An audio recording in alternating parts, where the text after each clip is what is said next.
Matapos ang ilang buwan sa concentration camp, nakalaya ang mga bilanggo. The Japanese said, we'll let you go as long as you don't join the resistance movement, you don't join the guerrillas. Of course, nung pinakawalan ng mga Pilipino, first thing they do is join the resistance, join the guerrillas, and continue the fight anyway. Nakatakas mula sa Camp O'Donnell si Tejada at bumalik sa pagiging sundalo. Naikwento ho ba niya sa inyo na kumbaga, nag-death march ka na nga, munti ka na talaga mamatay doon. Bakit bumalik ka pa sa front line? Bakit siya bumalik bilang Kasi nga, mahal niya yung bayan. Ipagpatuloy yung laban sa mga dayuhan na nanakop sa ating bansa. Si Zagala naman sumali sa mga gerilya. Habang si Lim, sinubukang i-recruit ng mga Hapon pero nagsakit-sakitan siya at tumulong din sa mga gerilya. He was eventually tortured for a very long time. Got really sick. And we don't know when exactly that would have happened, but he was eventually beheaded and they were thrown into a mass grave. And technically, his body was never found, and which is why he would end up here on the walls of the missing here at the Manila American Cemetery. Noong 1945, 3 taon matapos ang Death March, bumalik ang mga Amerikano gaya ng ipinangako at nabawi ang Pilipinas mula sa mga Hapon.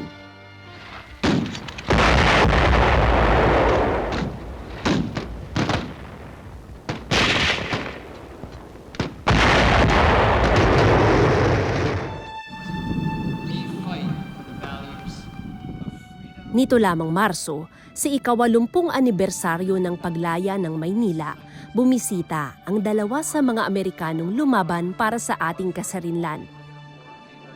Ngayon na lamang sila muling nakatuntong sa Pilipinas mula noong World War II.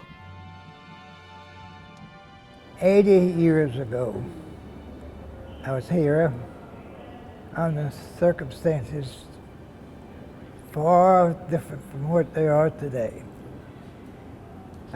We came in beautiful country here on February 22nd, I believe it was.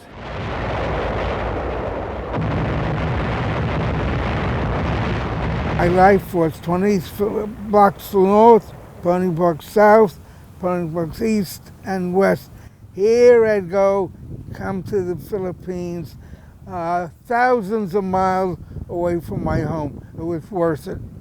It was worth everything which we did for the people.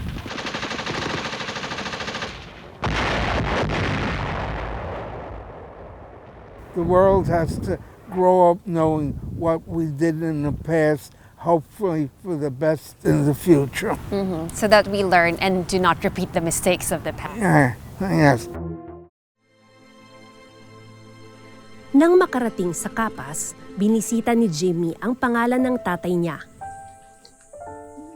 I'm really speechless, malungkot. But I'm happy na nagkita uli kami.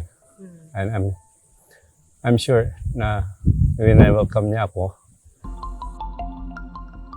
Umaasa naman si Vinci na isang araw, mahanap nila kung saan inilibing ang lolo niya.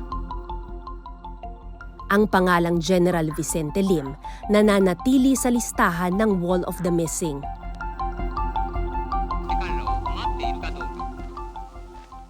They asked, bakit nga ba ginugunita pa yung April 9 as a Day of Valor, araw ng kagitingan? Talo eh.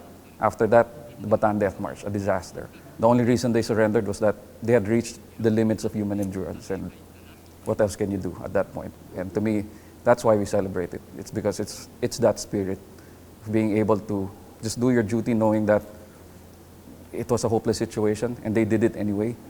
That to me is what exemplifies that period of Philippine history, and which is why we should never forget it.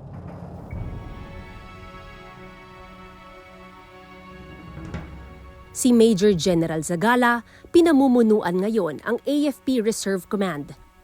Ang sangay ng militar na naghahanda ng reservists sakaling magkaroon ng gyera o sakuna. Alam niyo na yung pinagdaanan ng father niyo, pati grandfather niyo, bakit pa? he asked. Sabi niya, "Son, there's more important things in life than yourself, but to serve your country." Ito yun.